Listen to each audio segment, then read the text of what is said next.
Good morning दोस्तों। जैसे कि आप देख सकते हैं, प्राचीन भारतीय इतिहास के स्रोत का ये वन लाइनर है जो किसी भी एग्ज़ाम के लिए इम्पोर्टेंट है। जैसे अभी एग्ज़ाम आने वाला है बीसीएससी, बिहार पुलिस या यूपी पुलिस, यानी कोई भी एग्ज़ाम देना चाहे या बीपीएससी का भी एग्ज़ाम देना चाहें तो आप जो है इसको जो है रिवीजन वीडियो के माफिक जो है आप इसको रिवाइज़ कर सकते हैं।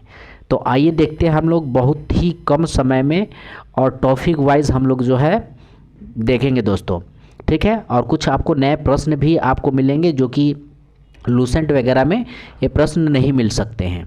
तो आइए देखते हैं, प्राचीन भारतीय इतिहास के अध्ययन के कितने स्रोत हैं। तो प्राचीन भारतीय इतिहास के अध्ययन के कितने स्रोत हैं, तो ध्यान रखिएगा 3 स्रोत हैं। पुरातात्विक स्रोत, साहित्यिक स्रोत एवं विदेशियों का वृत्तांत। पुरातात्विक स्रोत, साहित्यिक स्रोत और विदेशियों का वृत्तांत। नेक्स्ट है, प्राचीन भारत के इतिहास जानने के सबसे मुख्य स्रोत है, तो पुरातात्विक स्रोत है। ध्यान रखिएगा, पुरातात्विक स्रोत है, ठीक है। पुरातात्विक यानी जो खुदाई में निकलता है उसे बोला जाता है, ध्यान रखिएगा। पुरातात्विक स्रोत के अंतर्गत सबसे प्रामाणिक स्रोत है, तो पुरातात्विक स्रोत के अंतर्गत सबसे प्रामाणिक स्रोत क्या है, तो अभिलेख बोलते हैं उसको, अभिलेख, ठीक है। अभिलेख कितने प्रकार के होते हैं, तो अभिलेख 2 प्रकार के होते हैं, सरकारी अभिलेख एवं निजी अभिलेख। ध्यान रखेंगे, अभिलेख कितने प्रकार के हैं, तो 2 प्रकार के, सरकारी अभिलेख एवं निजी अभिलेख। नेक्स्ट है, विश्व के सबसे प्राचीन अभिलेख कहाँ से प्राप्त हुए हैं, तो एशियाई माइनर के बोगज़कोई नामक स्थान से। ध्यान रखेंगे, एशियाई माइनर के बोगज़कोई नामक स्थान से सबसे प्राचीन अभिलेख प्राप्त हुए हैं। नेक्स्ट है, सर्वप्रथम भारतवर्ष का जिक्र किस अभिलेख में है, तो हाथी गुफा अभिलेख में है।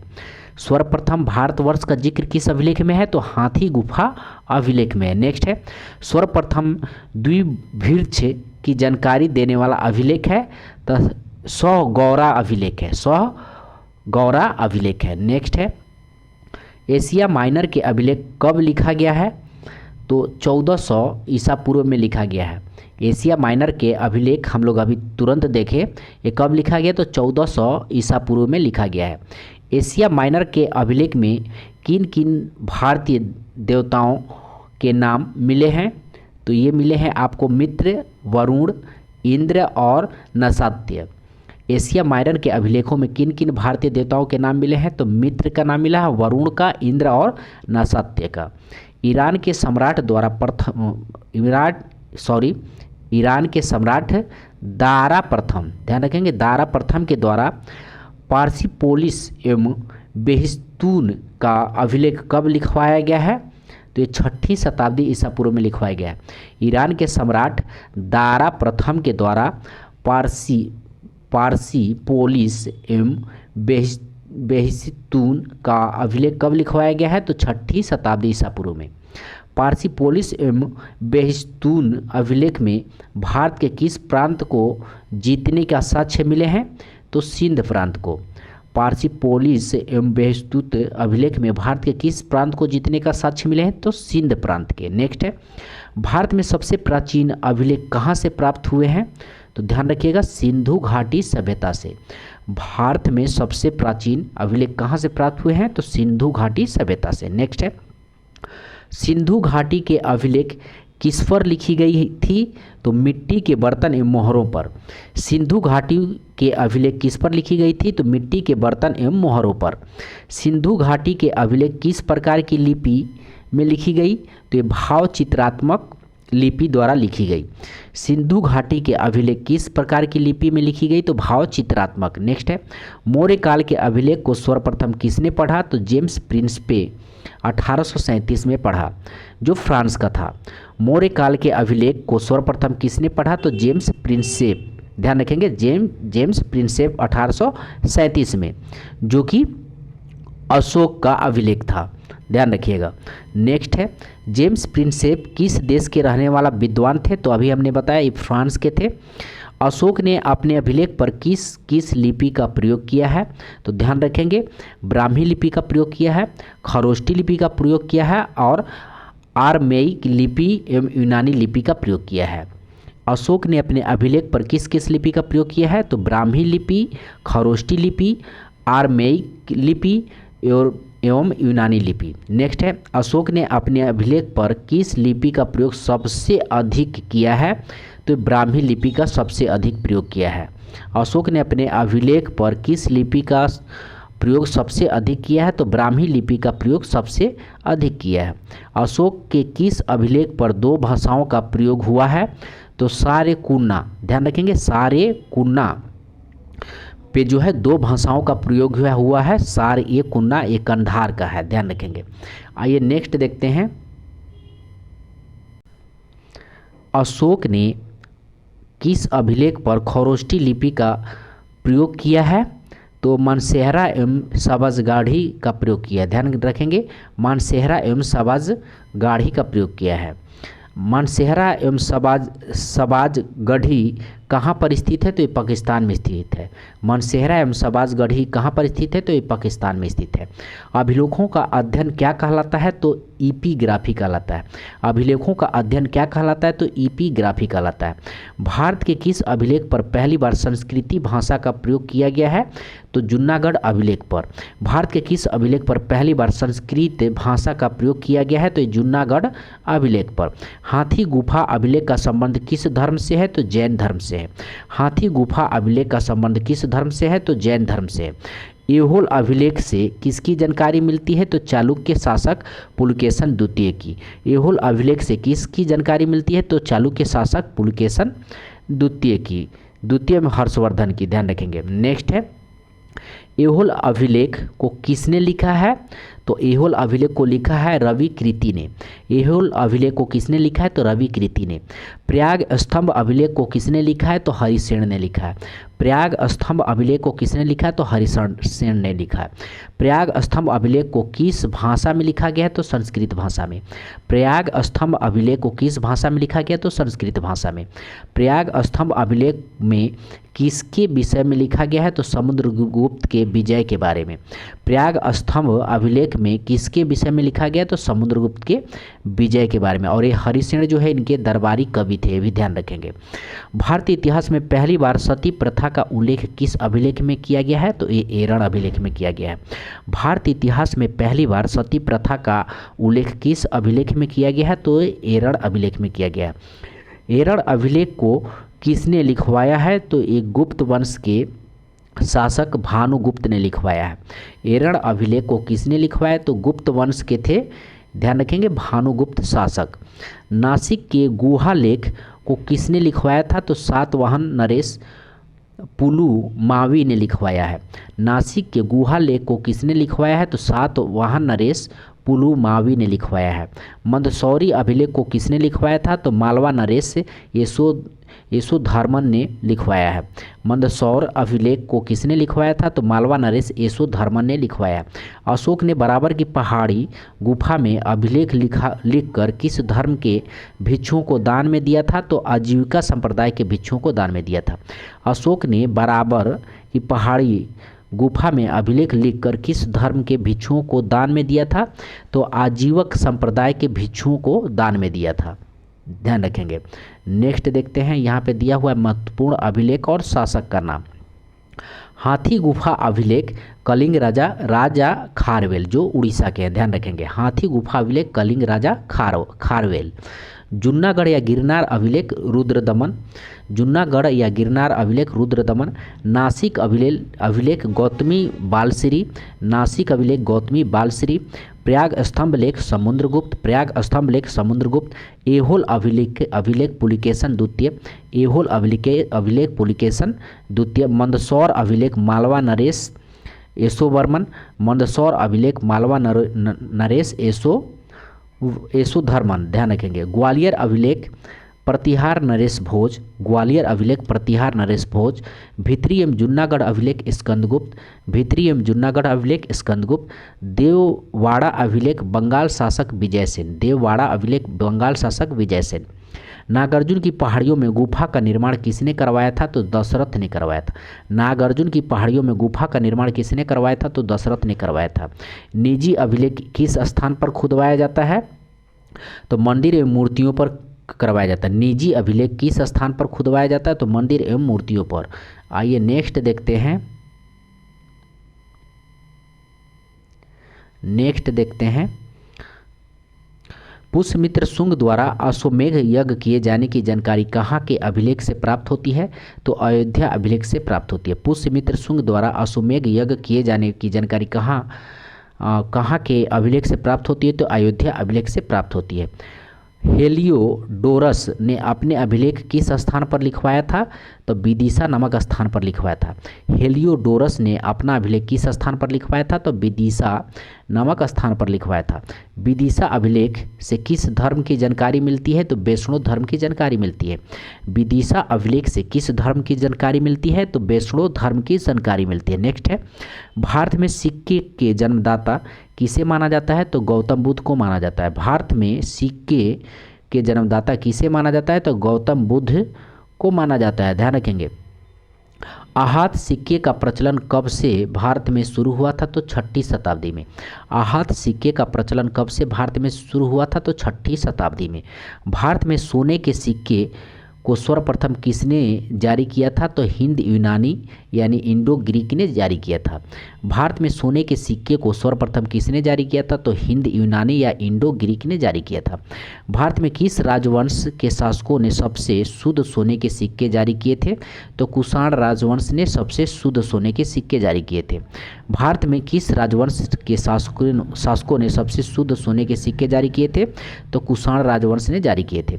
भारत में किस राजवंश के शासकों ने सबसे अधिक सोने के सिक्के को जारी किया है? तो ये गुप्त वंश के शासकों ने सबसे अधिक सोने के सिक्के जारी किया है। भारत में सबसे ज़्यादा सिक्के किस काल में जारी किया गया है? तो मौर्योत्तर काल में जारी किया गया है। भारत में सबसे ज़्यादा सिक्के किस काल में जारी किया गया है? तो मौर्योत्तर काल में जारी किया गया है।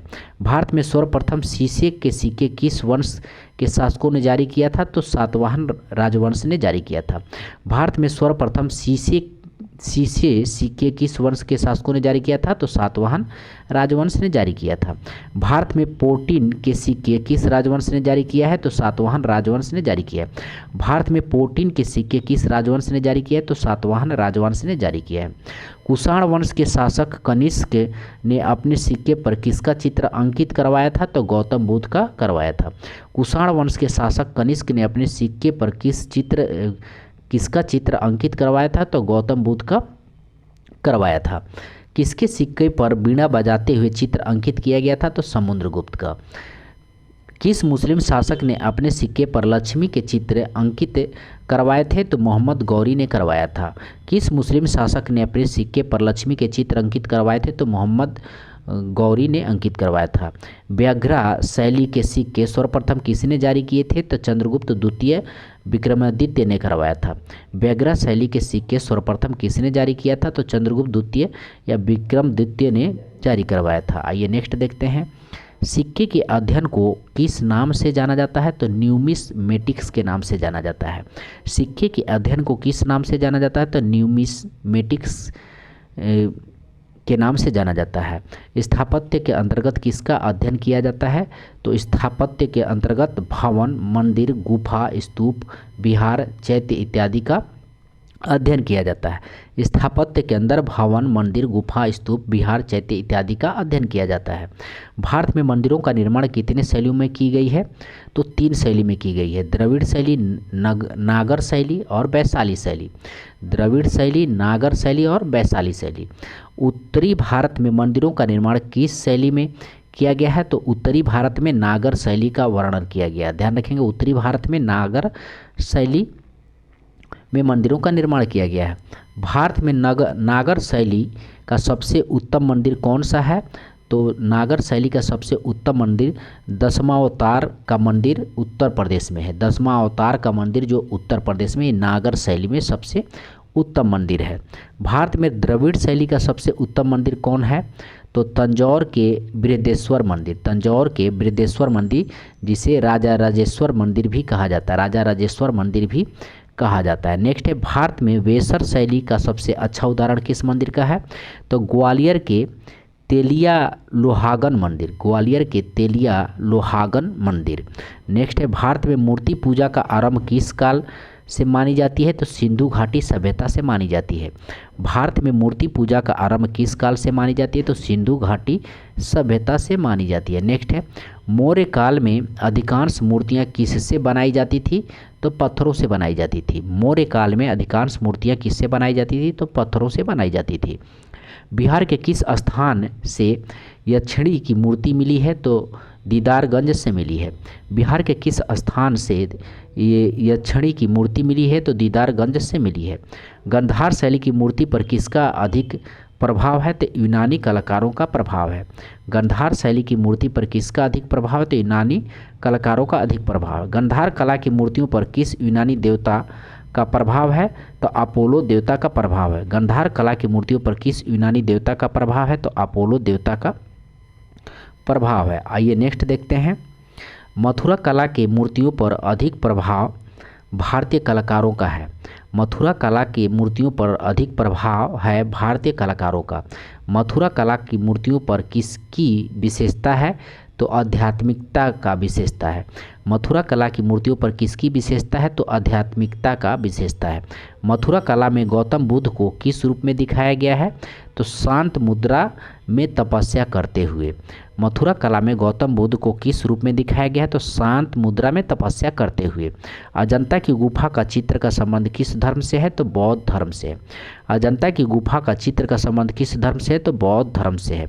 एलोरा की गुफा में किस धर्म के चित्र मिलते हैं? तो जैन धर्म के, बौद्ध धर्म के और ब्राह्मण धर्म के। ध्यान रखेंगे, एलोरा की गुफा में किस धर्म के चित्र मिलते हैं? तो जैन धर्म के, बौद्ध धर्म के और ब्राह्मण धर्म के। आइए नेक्स्ट देखते हैं, प्रागैतिहासिक काल के इतिहास की जानकारी किस तरह से होती है? तो उत्खनन से प्राप्त वस्तुओं से। प्रागैतिहासिक काल के इतिहास की जानकारी किस तरह से होती है? तो उत्खनन से प्राप्त वस्तुओं से। भारत में मिट्टी के बर्तन का निर्माण सबसे पहले कब हुई थी? तो नवपाषाण काल में हुई थी। भारत में मिट्टी के बर्तन के निर्माण सबसे पहले कब हुई थी? तो नवपाषाण काल में हुई थी। भारत में पहली बार चित्रित धूसर मृदभांड का प्रयोग कब की गई थी? तो ताम्रपाषाण काल में की गई थी। भारत में पहली बार चित्रित धूसर मृदभांड का प्रयोग कब की गई थी? तो ताम्रपाषाण काल में की गई थी। आग का आविष्कार किस काल में हुआ है? तो पुरापाषाण काल में हुआ है।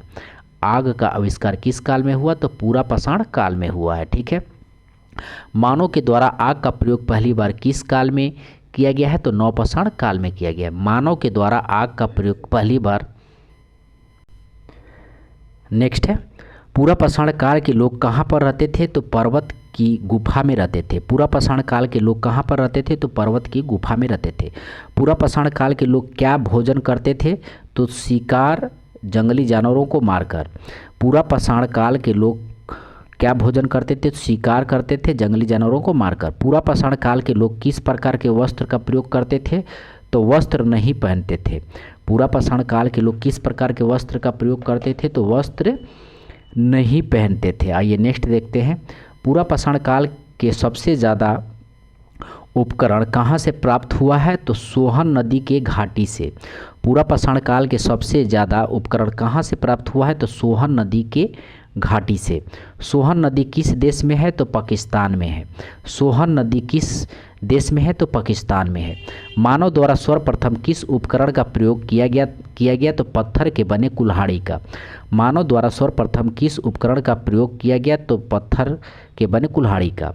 पृथ्वी पर सबसे पहले मानव का जन्म कहाँ पर हुआ? तो लगभग 26 लाख ईसा पूर्व में अफ्रीका महाद्वीप पर। पृथ्वी पर सबसे पहले मानव का जन्म कहाँ पर हुआ? तो लगभग 26 लाख ईसा पूर्व में अफ्रीका महाद्वीप पर। भारत में मनुष्य का जन्म सबसे पहले कहाँ पर हुआ? तो 14 लाख ईसा पूर्व महाराष्ट्र के बोरी नामक स्थान पर। भारत में मनुष्य का जन्म सबसे पहले कहाँ पर हुआ? तो 14 लाख ईसा पूर्व में महाराष्ट्र के बोरी नामक स्थान पर। ध्यान रखेंगे, बोरी नामक स्थान पर। पृथ्वी पर पहले जिस मानव का जन्म हुआ उसे किस नाम से जाना जाता है? तो होमोनिडस के नाम से जाना जाता है। पृथ्वी पर पहले जिस मानव का जन्म हुआ उसे किस नाम से जाना जाता है? तो होमोनिड्स के नाम से जाना जाता है। मध्य पाषाण काल का काल निर्धारण कब से कब तक किया गया? तो 9000 ईसा पूर्व से 7000 ईसा पूर्व तक। मध्य पाषाण काल का काल निर्धारण कब से कब तक किया गया? तो 9000 ईसा पूर्व से 7000 ईसा पूर्व तक। मध्य पाषाण काल के लोग कहाँ पर रहते थे? तो पेड़ के ऊपर मचान बनाकर रहते थे। मध्य पाषाण काल के लोग कहाँ पर रहते थे? तो पेड़ के ऊपर मचान बनाकर रहते थे। मध्य पाषाण काल के मनुष्यों का मुख्य भोजन क्या है? तो शिकार, कुंदमूल तथा फल है। मध्य पाषाण काल के मनुष्यों का मुख्य भोजन क्या है? तो शिकार, कंदमूल तथा फल है। आइए नेक्स्ट देखते हैं। मध्य पाषाण में जानवर पालने के प्रथम साक्ष्य कहाँ से प्राप्त हुए हैं? तो राजस्थान राज्य में बोगरा नामक स्थान से। मध्य पाषाण में जानवर पालने के प्रथम साक्ष्य कहाँ से प्राप्त हुए हैं? तो राजस्थान राज्य में बोगरा नामक स्थान से। मानव द्वारा सर्वप्रथम किस जानवर को पालतू बनाया गया? तो कुत्ता को। मानव द्वारा सर्वप्रथम किस जानवर को पालतू बनाया गया? तो कुत्ता को। भारतीय इतिहास के अनुसार नवपाषाण काल का समय कब से शुरू हुआ है? तो 7000 ईसा पूर्व से शुरू हुआ है। भारतीय इतिहास के अनुसार नवपाषाण काल का समय कब से शुरू हुआ है? तो 7000 ईसा पूर्व से शुरू हुआ है। भारत में कृषि का आरंभ किस काल से शुरू हुआ है? तो नवपाषाण काल से शुरू हुआ है। भारत में पहली बार कृषि कार्य किस स्थान से शुरू हुआ है? तो मेहरगढ़ से शुरू हुआ है। मेहरगढ़ से शुरू हुआ है। नेक्स्ट है, वर्तमान में मेहरगढ़ नामक स्थान कहाँ पर स्थित है? तो पाकिस्तान के बलूचिस्तान नामक स्थान पर। वर्तमान में मेहरगढ़ नामक स्थान कहाँ पर स्थित है? तो पाकिस्तान के बलूचिस्तान नामक स्थान पर। किस काल में मानव पहली बार घर बनाकर रहने लगा? तो नवपाषाण काल में। किस काल में मानव पहली बार घर बनाकर रहने लगा? तो नवपाषाण काल में। आइए नेक्स्ट देखते हैं।